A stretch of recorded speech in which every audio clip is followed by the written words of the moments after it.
안녕하세요. 책 읽어주는 밤의 상아입니다. 오늘 소개드릴 책은요. 나는 나로 살기로 했다 라는 책입니다. 이 책은 정말 나답게 살기 위해, 나로 살아가기 위해 우리가 고민하고 망설이는 부분들을 짚어주고 또 용기를 주는 책이다. 내가 느끼기에는. 이 책을 보고 나는 생각을 했다. 나는 지금 나로 살아가고 있는 걸까? 나라는 자신은 어떤 모습일까? 라는 생각이 들었던 책이다. 어찌 보면 나라는 자신은 내가 더 잘 알 텐데, 나의 모습을 찾는다는 것 그 자체가 나에게 대해 만족하지 못하고 있다는 뜻이 아닐까? 나로 살아가라 라는 말은 지금 자신이 나로 살지 못한다는 부정적인 의미에서 말이다. 여하튼 지금 내 자신이 힘들고 하는 일마다 숨통이 조여온다면 조금 쉬어도 좋을 것 같다. 그것이 나를 사랑하는, 나를 챙기는, 나로 살아가는 방법이 아닐까 생각이 든다. 내게 친절하지 않은 사람에게 친절하지 않을 것. 대학을 갓 졸업했을 무렵 나는 한 회사에서 인턴을 했다. 내가 처음으로 배정된 팀에서 만난 주임은 나를 하인처럼 대했다고 할까?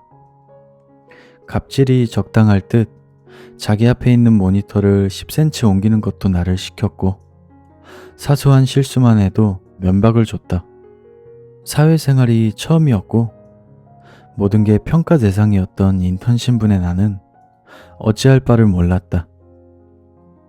그저 이 집단의 가장 아래 놓여 있다는 사실을 실감하며 호모 인턴스 시절을 보냈다. 그렇게 인턴십을 마치고 한참이 지난 어느 날, 잠자리에 드는데 갑자기 그 선배 생각에 분한 마음이 일었다.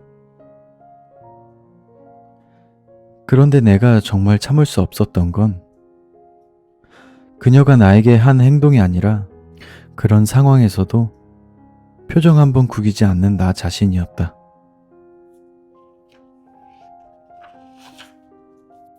큰 권한이 있던 것도 아닌데 대단한 권력이라도 지닌 듯 구는 그녀에게 나는 한 번도 꿈틀하지 못했고, 그런 나의 태도는 그녀가 나를 점점 더 하대하게 만들었다.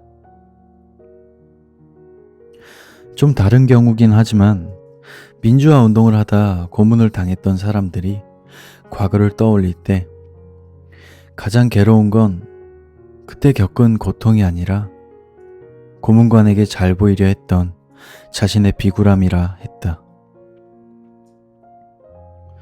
물론 그것이 우리의 잘못은 아니지만 사람의 자존감에 치명상을 끼치는 건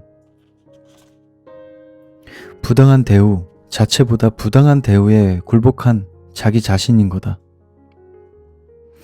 물론 그것이 우리의 잘못은 아니지만 사람의 자존감에 치명상을 끼치는 건 부당한 대우 자체보다 부당한 대우에 굴복한 자기 자신인 거다. 그러니 우리에게 친절하지 않은 이에게, 우리를 존중하지 않은 이에게 친절하려 애쓰지 말자. 상황을 바꿀 수 없을지라도 적어도 그들에게 비굴해하지 말자. 저열한 인간들로부터 스스로 존엄함을 지키기 위하여 우리에겐 최소한의 저항이 필요하다.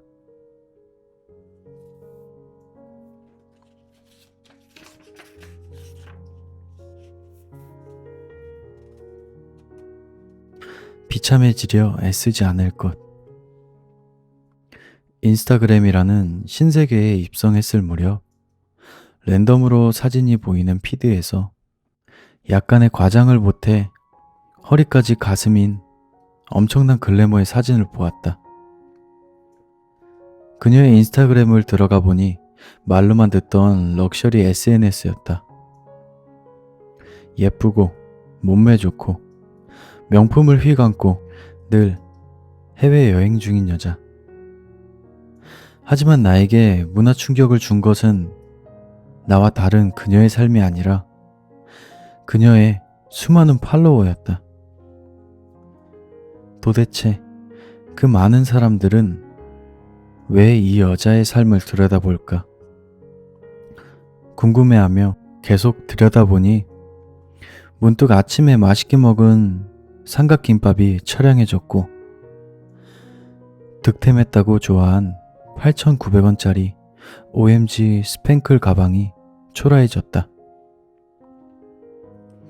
미디어는 너무 쉽게 타인의 삶을 훔쳐볼 수 있게 하고 옛날 같았으면 평생 모르고 살았을 이들의 완벽해 보이는 삶은 우리의 호기심을 자극한다. 그런데 과연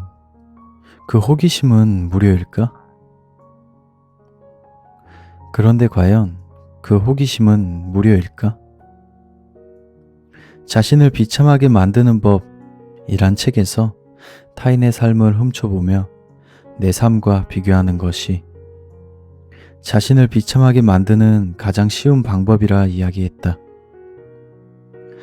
우리 역시 약간의 호기심을 충족하기 위해 타인의 삶을 구경하고 그 대가로 비참함을 지불하고 있을지도 모른다. 하지만 그렇게 충족된 호기심으론 어떤 것도 얻을 수 없다. 그 에너지와 호기심은 어디까지나 자신의 삶을 돌보는데 사용해야 한다. 그러니 타인의 삶에 기꺼이 친구는 되어주되 관객은 되지 말자. 몇 장의 사진으로 요약된 그들의 삶보다 우리에겐 우리의 삶이 더 소중하다. 부디 비참해지려 애쓰지 말자.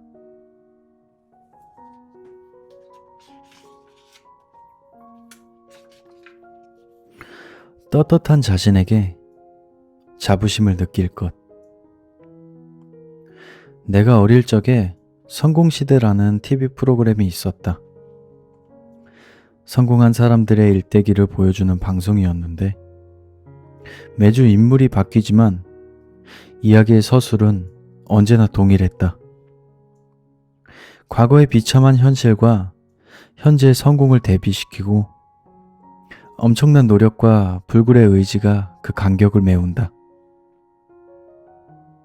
그걸 보고 있노라면 아무리 힘든 환경이라도 노력으로 극복하고 성공할 수 있을 것 같은 기분이 들었다. 어른이 되어 생각해보니 그건 능력주의의 시작이었다. 개인의 능력과 노력만 있으면 누구나 성공할 수 있다는 자기 개발서 같은 이야기. 하지만 현실에서 능력과 노력은 성공의 마스터키가 아닌 여러 요인 중 하나일 뿐이다. 게다가 과거에 그러한 성공 신화가 가능했던 건 그때의 한국이 고성장 시기였고 다들 지질이 못 살아서 개인 간 자본의 차이가 크지 않았기 때문이다. 하지만 지금은 다르다. 개인이 계층을 이동할 기회를 찾기 어렵고 공정한 능력주의의 전제 조건인 기회의 평등은 지켜지지 않은 채 부모의 자산, 배경, 계층에 이어달리기가 진행 중이다.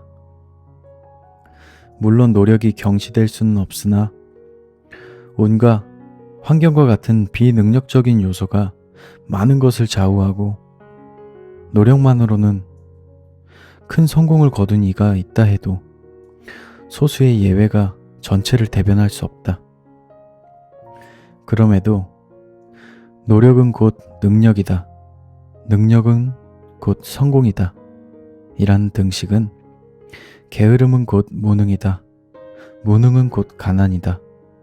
라는 등식으로 자동 연산되어 가난의 이유를 노력이 부족한 개인의 탓으로 돌리고 차별과 계급을 정당화한다.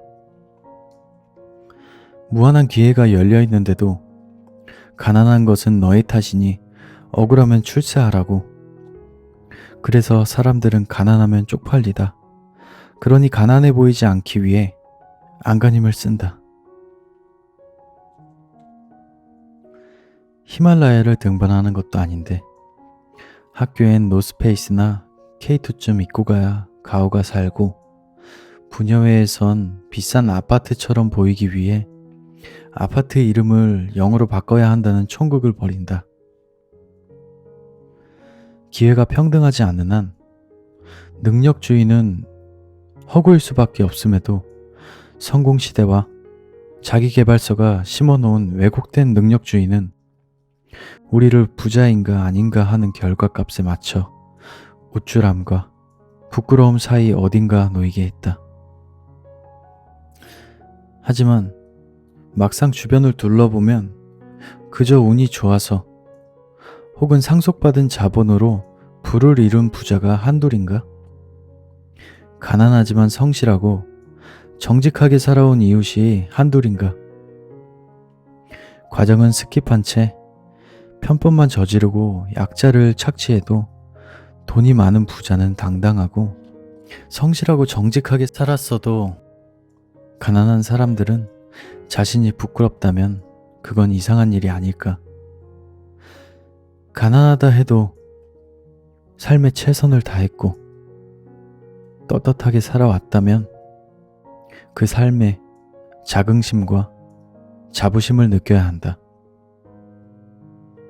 세상에는 부끄러워해야 할 부가 있듯이 떳떳한 가난이 있다.